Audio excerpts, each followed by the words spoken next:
We'll get the meeting undergoing. Roll call, please, Don. Mayor Mahoney. Here. Mayor Dardis. Here. Mayor Carlson. Mr. Peterson. I am here. Mr. Hendrickson. Mr. Pepcorn. Here. Mr. Ebinger. Here. Mr. Strand. Here. Mr. Campbell. Here. Mrs. Shirley. I'm here. Mr. Grinberg. Mr. Olson. Mr. Salzwald. Quorum is present. Thank you. Can I have a motion to approve the minutes of the May 25th, 2023 meeting? So move. Second. All those in favor say aye. Aye. Last motion carried. Do I have a motion to approve the order of the agenda? So moved. Is there a second? Second. All those in favor say aye. Aye. Motion carried. Aye. Consent agenda. Approve all of the following. Do I have a motion? Is there a second? Second. Any discussion or questions? Joel's here today, so we could get an answer if we wanted, so. Roll call vote, please. Mayor Mahoney. Aye. Mayor Dardis. Aye. Mayor Carlson. Yes. Mr. Peterson. Yes. Mr. Pepcorn. Aye. Mr. Ebinger. Aye. Mr. Strand. Yes. Mr. Campbell. Yes. Mrs. Shirley. Yes. That is everyone. Thank you. Joel, Executive Director report, please. All right, good afternoon, Board. So a number of things happened in this last month that I wanted to highlight for you guys today.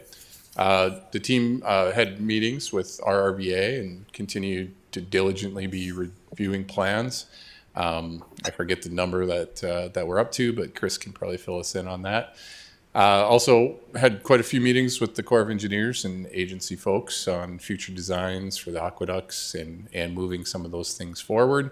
Also, we've been meeting quite intently with utility owners, as that's kind of our big push right now, is to get the utilities removed and replaced in anticipation for continued diversion channel excavation. A number of other government MOUs that we're working on the Minnesota side. I know Commissioner Campbell's been involved in a lot of those discussions with Holy Cross and trying to get those MOUs in place. We also, Chris and I met with FEMA. They had requested a meeting with us to talk about our best management practices for floodplain management in relation to this project. It was a great meeting. I think they got a lot of great nuggets out of what we're doing here locally in Fargo-Moorhead and how we're potentially going to be managing our floodplain in the future with the new LOMAR and the new remapping effort that will take place after the project is complete. And so I did get a recap of that, and they're intending to reach out to other programs around the country as well. So we'll get that information to see what other people are doing and see if we need to consider some of those things. And as the board knows, as we get closer to the end of construction, this is going to be a big topic item for us, is how fast can we go through the remapping effort, and then how are we going to view the flood risk behind levees and behind the dam and those sorts of things, and what sorts of policy measures would the individual member entities like to take. So a lot of discussion to be had there, but I thought it was unique that FEMA reached out to us looking to see what we're doing and looking for ways that they can change based off of successes that we've had. So very encouraging, of course.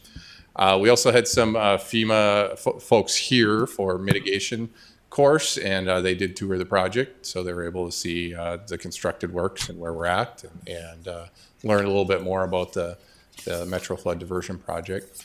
And then we also had a meeting with the City of Denver, who was in receipt of IIJA funding for their core project. They are also using alternative delivery, so it's another project that Congress has allowed alternative delivery with the Corps of Engineers.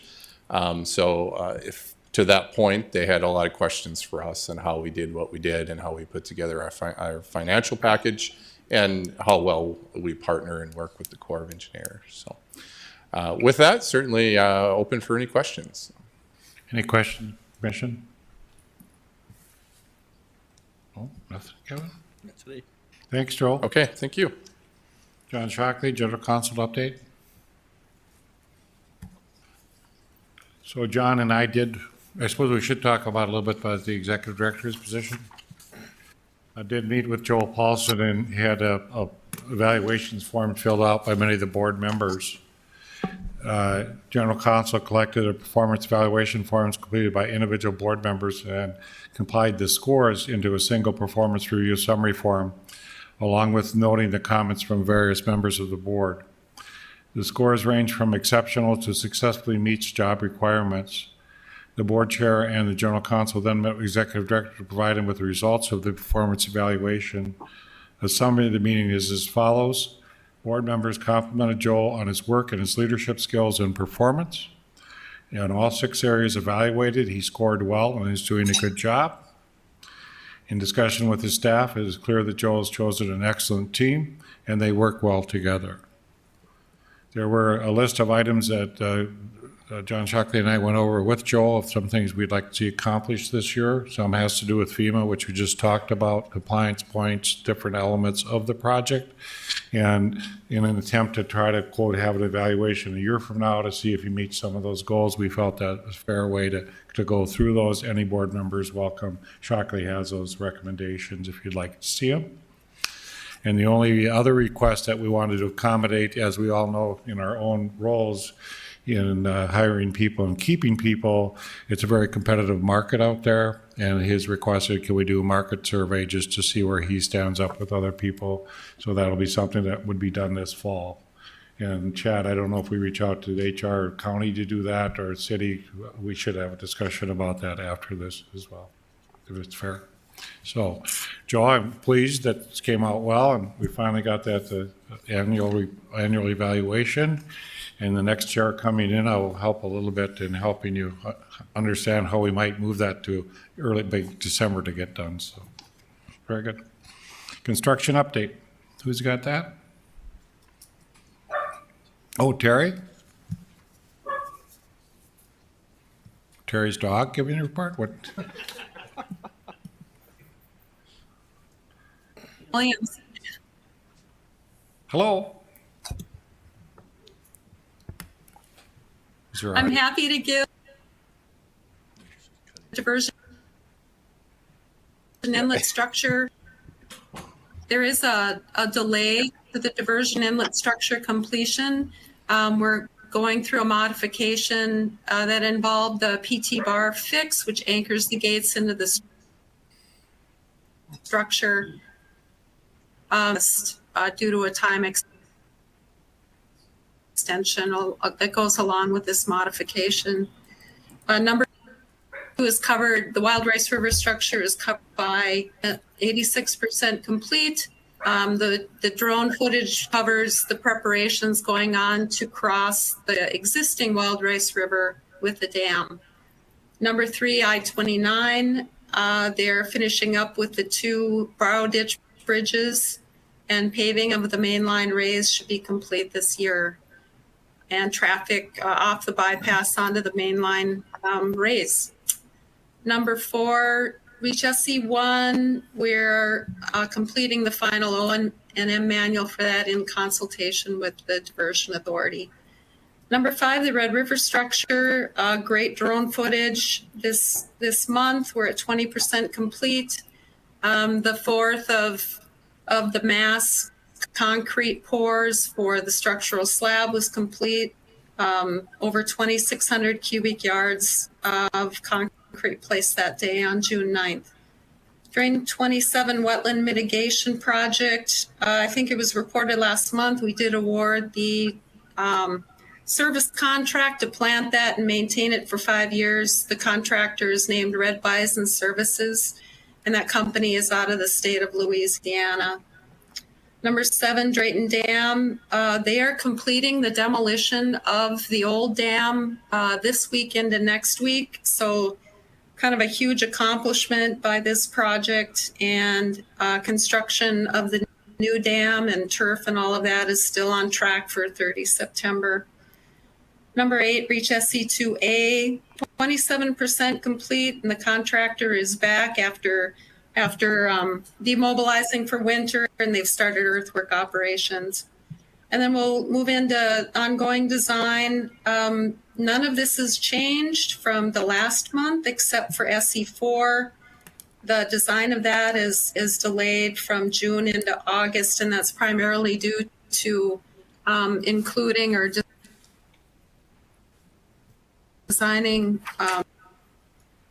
an up and over ramp and other changes due to that design. Board hasn't moved out.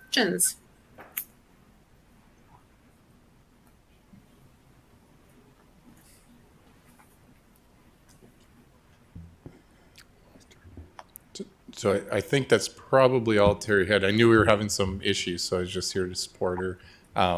But Chris, if you want to take over and give some more updates on your end. Sure. Okay. Thanks, Joel. Hey, as you guys can see on the map in front of you, we're continuing to color the channel, so that's a good sign that things are progressing. Just a few updates from the month. We continue to approve designs, which is a great step. We're up to 87 approved. It's a plus 10 from the last month. We continue to have about 50 active reviews going on at any one time. As you step into more of the construction look ahead, they're actively working in Reaches 3, or in Reach 3. They're also anticipating starting in Reaches 4 and 5 soon. We're just finishing our reviews of those stretches.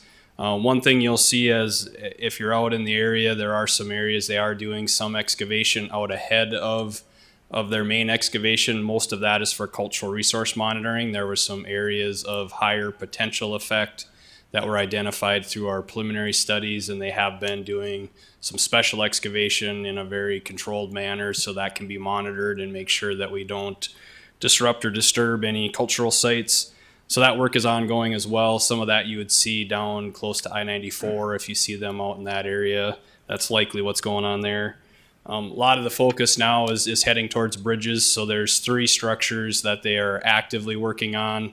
The bypasses for I-29 and 81.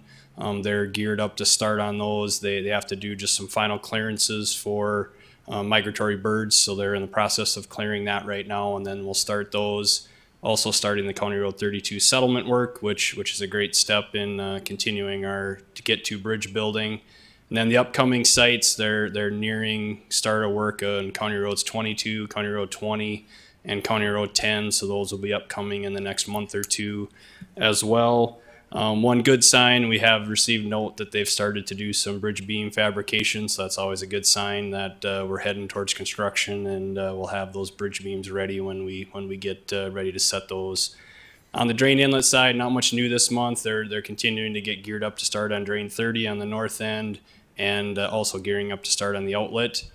Maple River Aqueduct, they did start, and Tom will give an update on that in our drone update. And as far as utilities go, we are making nice progress on utilities. I think we're down, we're past the 2/3 mark of having active utility designs approved, and you'll see utility activity primarily, like I note from County Road 22 all the way down to 52nd Avenue South. So the utility work is very active right now, trying to stay out ahead of our construction activities. So with that, I'd stand for any questions that you might have related to construction updates. Any questions? Thank you, Chris. Sounds good. You got a drone footage on here too? Yep, that should be next. Okay. The FM Area Diversion Project continues to make history.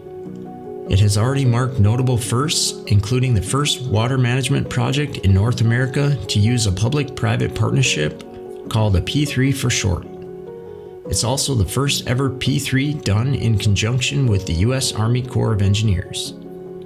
I'm Tom Fuchs, the Senior Construction Manager for the Metro Flood Diversion Authority, here to share more firsts in this month's construction update. We start our drone view at the Red River structure, the largest of the 3 gated structures that will help regulate flows around the metro area during times of extreme flooding. Crews with Ames Construction, the Corps of Engineers contractor building the structure, have placed a lot of concrete in recent weeks. The last of the control structure's foundations were placed June 9th, and it's believed to be the largest single concrete pour ever in the Fargo-Moorhead area. 2,632 cubic yards of concrete went into place that day, or the equivalent of emptying 263 concrete mixer trucks. With the control structure foundation in place, which includes about 1.2 million pounds of rebar, crews are shifting their focus to the Stilling Basin foundation, as well as the control structure piers and abutments. Over at the Wild Rice structure, which is nearing completion, we saw the bridge deck poured atop the west flood wall. The east bridge deck will be next, along with continuous railings from end to end. Crews at the structure are also working to construct the remaining portions of the southern embankment at the project site. It will extend across the Wild Rice River and connect to portions already constructed at the nearby I-29 road raise project. Work also resumed on the southern embankment segment known as SE2A. The contractor is now stripping topsoil along the north end of the embankment from 112th Avenue extending to Drain 27, southeast of Horace, North Dakota. Close to 1 million cubic yards of material will be moved to complete this 2-mile stretch of the embankment. In the meantime, work continues to move forward on excavating the 30-mile stormwater diversion channel. In Reach 3, which is just west of I-29 and about 4 miles north of Harwood, ASN Constructors is excavating the main channel while constructing the levee and the excavated material berms. As the main channel excavation continues to proceed upstream, final grading and topsoiling continues further downstream. In Reach 1, which extends from near County Road 4 east of Argusville, North Dakota, to the diversion outlet just west of Georgetown, Minnesota, we get a good look at the completed channel and all its features, including the low flow channel, main channel, levee, excavated material berms, and tow ditches. Work also began this month on the largest of the 2 aqueducts that the P3 developer will construct. Structural excavation is now taking place at the Maple River Aqueduct site, where nearly 120,000 cubic yards of material will be excavated to reach the base of the structure, which will be nearly 40 feet below the existing surface level. As that excavation occurs, excess material is being relocated to the West Fargo lagoons to support that site for the city and community. The aqueducts will include many one-of-a-kind features that we are looking forward to showing you in the coming months. Be among the first to receive those construction updates and more by signing up to receive the Diversion Current at fmdiversion.gov/subscribe. Any questions of Amy on this? Amy, you got a report? I do have a quick comms update for you. As you probably saw, our last Faces of the Diversion featured our mayors on the board, and we recently recorded a crane operator for the next one. So we will start to look at scale of the project as part of our theme for the next newsletter. And on the side, I have some of the stats from our last newsletter, which actually was our best performing one so far, probably because of all those good looking people in there. Nearly a 60% open rate and 12.6% click-through rate. So that is well above industry averages. Since we're about halfway through the year already, we took a look again at our social media stats, and things are performing well. On LinkedIn, those sharing our posts has increased about 35%. Comments are up nearly 30%, and on Facebook, our reach has increased 168% over the past few months. We have a few media engagements coming up. There'll be a story about the aqueducts and those unique features coming up in the forum sometime in the next couple of weeks. They don't have a hard date for that just yet. And then Joel will be sitting down with the Talk of the Town show from 10:30 to noon on July 12th. And that's my report. Do you have any questions? In the in-town show, is that where he goes into a cafe somewhere, or what are you going to do with that? It'll be in studio. Oh, okay. I just didn't know if Kevin should bring donuts and, visit with him. Thank I'm you. sure donuts are always welcome anywhere. Okay, thank you. Property acquisition status report, Jody? Yes, sir. So Chairman, on this first slide is the usual summary of our property acquisitions. On the next slide, you can see for the construction footprint and the UMA. We went up slightly in the construction footprint. That's because an MOU has been acquired. And then, of course, in the UMA, we continue to negotiate and close on the flowage easements. On the next slide, you'll see a slight increase. That Southern Embankment Associated Infrastructure, which is the first pie chart there, you don't see big changes because we're still waiting for the majority of the appraisals to come in for SE4. And then, of course, on the channel, it's sitting at 93.2%. All of those have been negotiated. We're just simply waiting for the closing to occur, and then that will reach 100% as well. On the next slide, again, just a high-level overview of the construction footprint and the UMA footprint and the different types of property owners and parcels that we're working with. And I'll spend a little bit more time going through the key activities on the next slide. So again, we continue to negotiate settlement agreements for existing eminent domain actions. And this past month, we were successful in closing on 23 parcels and 11 landowners. Batch 8 next steps letters and eminent domain filing authorization was approved by the Cass County Joint Water Resource District this morning for 3 property owners. We continue to focus on coordinating completion of appraisals for the remaining property needs in the UMA and the Southern Embankment area. We did prepare the first plat for the project land and the diversion channel for lands in Weiser Township. And then we also initiated home removal and demo work under Work Package 38A, which includes 5 properties, 4 in North Dakota and 1 in Minnesota. I do want to point out at the Cass County Joint Water Resource District meeting this morning, they did approve settlements with 3 landowners covering an additional 9 parcels. And of course, the Moorhead-Clay County Joint Powers Authority, we lacked a quorum today, so we have rescheduled for next Tuesday, so I don't have much of an update for them. Any questions that I can answer? Commissioner Pipcorn? Mr. Chair, can I ask, can you go back one slide and just, when you show the, especially to the right, the numbers are a lot lower, and that's the mitigation land. Is that anticipated, the numbers are that way?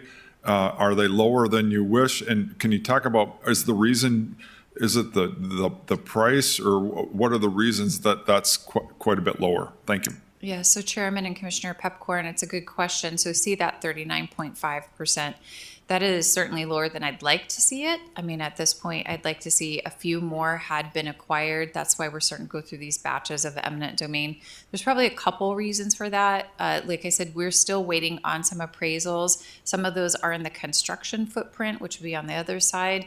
But there are some that are residential properties, and they're still waiting on those appraisals. And then once we do get their appraisals, we like to give them adequate time to negotiate with the land agent and with the respective boards to come to a settlement. We are starting to file those eminent domain cases. So in our litigation summary, which we present to the Cass County Joint Board, we're starting to see those numbers kind of tick up and the number of cases that are sitting there. Again, we actively negotiate once we go through that.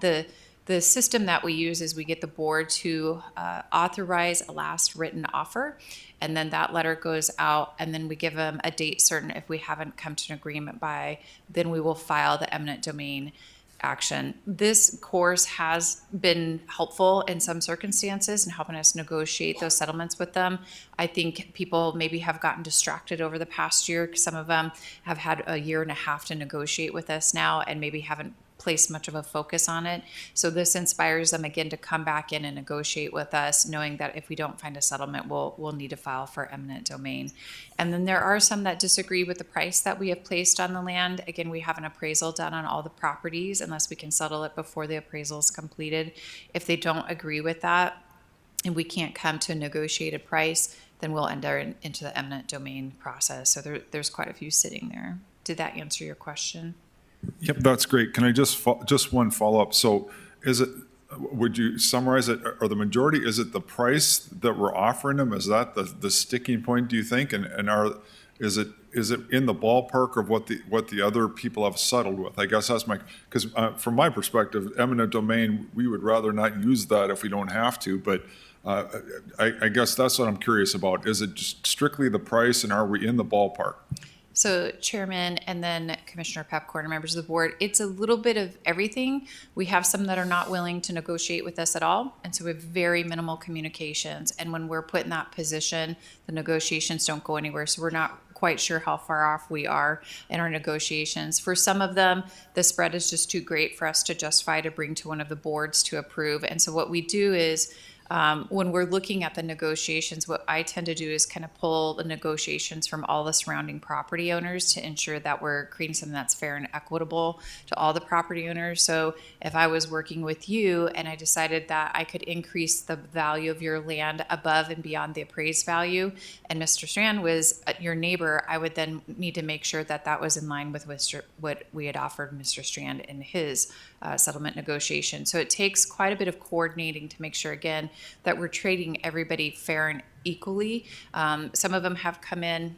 I've seen some as high as 50 times what we've offered them. I've seen some that are just twice as high. Again, sometimes I think we have some legal counsel that are representing the landowners. Some of them are in high communications with us, and I think they have a true respect for the effort that we're making and are trying to negotiate with us. We have some legal counsel that's very difficult to get them to call us back, and then those are just kind of stagnant, and that's unfortunate because I know the land agents and our lands team, we really want to get these closed and get it, and our preference is always to not go into eminent domain. On batch 7, which was 2 months ago, we did take it to the Cass County Joint Board. We did get authorization to file on 2 property owners, and before we got to kind of the deadline, they had negotiated a settlement with us. So again, sometimes we get this authorization to go ahead and move forward with it, and it does kind of inspire those conversations to be picked back up again. But it will, what we do also watch is our budget.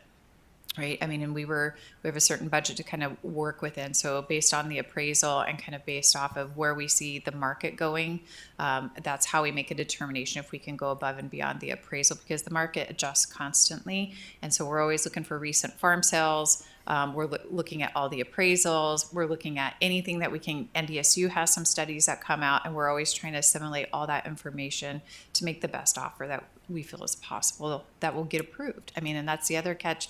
I have taken offers to the boards, and the boards have every right to not approve the offer that we bring to them. And there's been a couple that we've brought to the respective boards, and they've made the determination to not approve that and ask us to go back and continue to negotiate. So, and some of that, then it's also ultimately, the joint board and the Moorhead board to make that final determination. So.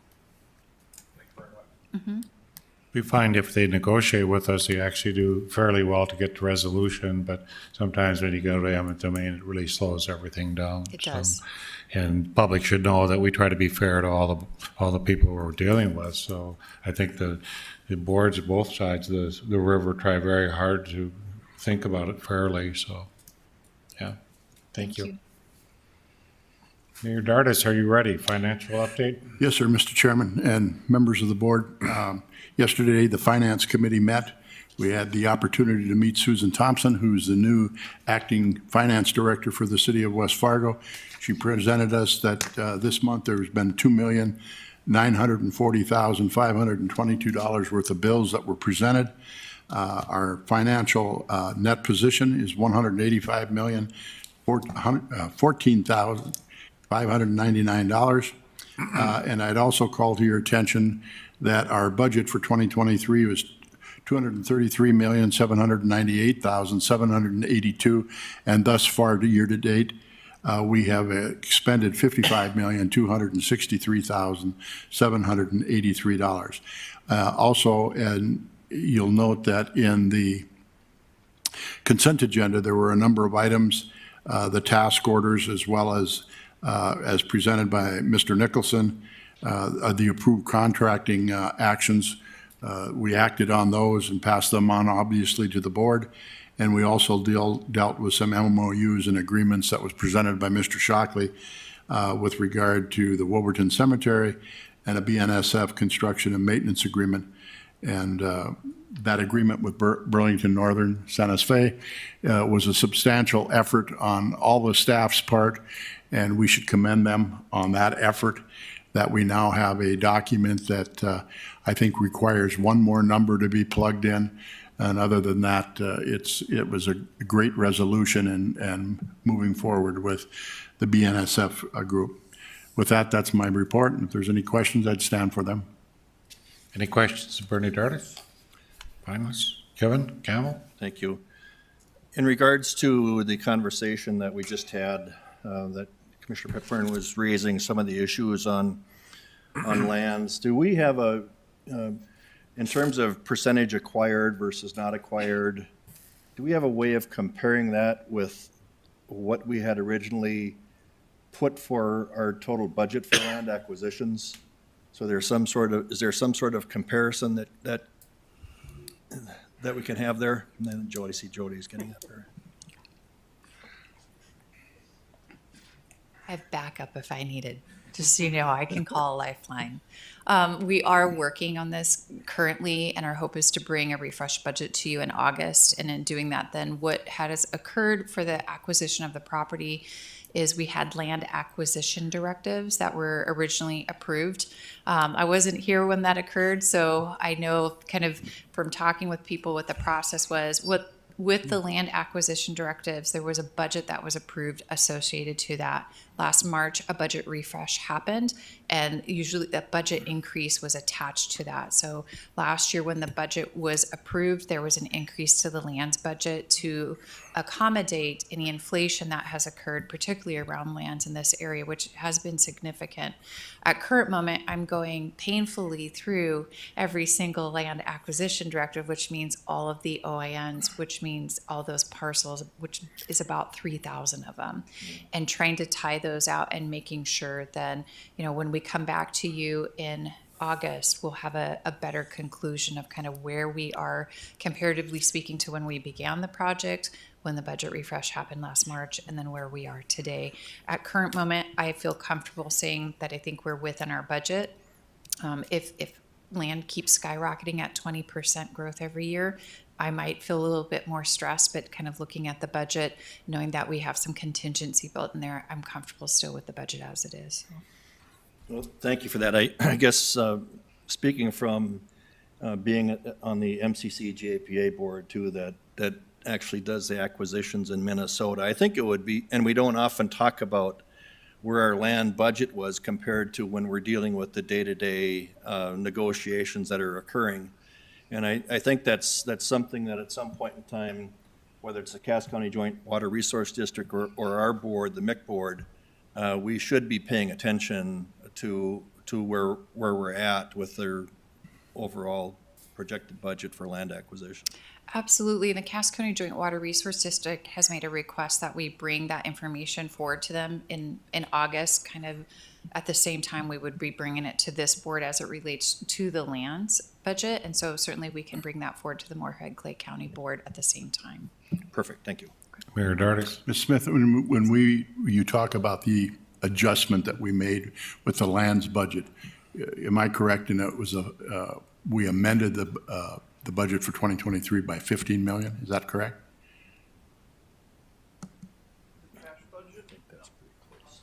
Paul says no. On our cash budget? No, if you recall, we did a rebaselining of both the financial plan and then also the program budget in early 2022, March of 2022.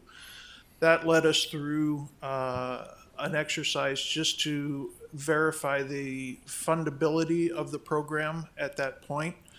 And with that, we did take a look due to the concerns of the board and of the staff of the current pricing of the lands, and we had seen the inflation of the land at that point. We did include that in that refresh. And so at that point, when we established the new financial plan, we wanted to make sure that any inflation that we had seen to date, plus projecting that forward over the next few years as we were hitting the bulk of the upstream mitigation area, the areas down by Horace, where some of the more expensive lands were anticipated, we wanted to ensure that that was within our financial plan and included in there. So getting back to your original question, the $15 million that was added to the budget, that's the cash budget that we added it to. And that was to ensure that we had the cash available underneath the financial plan and underneath the program budget. Very good. Thank you. think the only other thing that I would add, so maybe Paul shouldn't sit down too fast, but we do have a risk register that we go through twice a year, and we just went through the lands this past week, and that then we always account for any risk, including inflation, to the land's budget, eminent domain costs, and other things. And within that, then there's a value placed on that risk, and so that ensures that we have enough contingency set forth in the budget for that. So. Thank you. Any other business? Commissioner Strand? Thank you, Mayor. I'm just curious, my question will divulge my lacking, not having done what I was supposed to do. Apparently, I don't recall seeing an evaluation request for our executive director. How many did you end up getting? John? We got 8. It was sent out as a form, John. I can resend it because you can be part of that total, because we wouldn't mind it, like to have it in there. When was that? At least a month ago, 2 months ago. Probably 2 months ago. Right. I can re-get it to you. We did not get every board member, so. Any other discussions or questions? Motion to adjourn? So moved. Is there a second? Second. All those in favor say aye. Aye. Next meeting, July 27th. Aye. Have a good 4th. Is there anything else? No. Mary, you're okay? Very good. We're adjourned. I was just chiming in with an eye. Okay, thank you.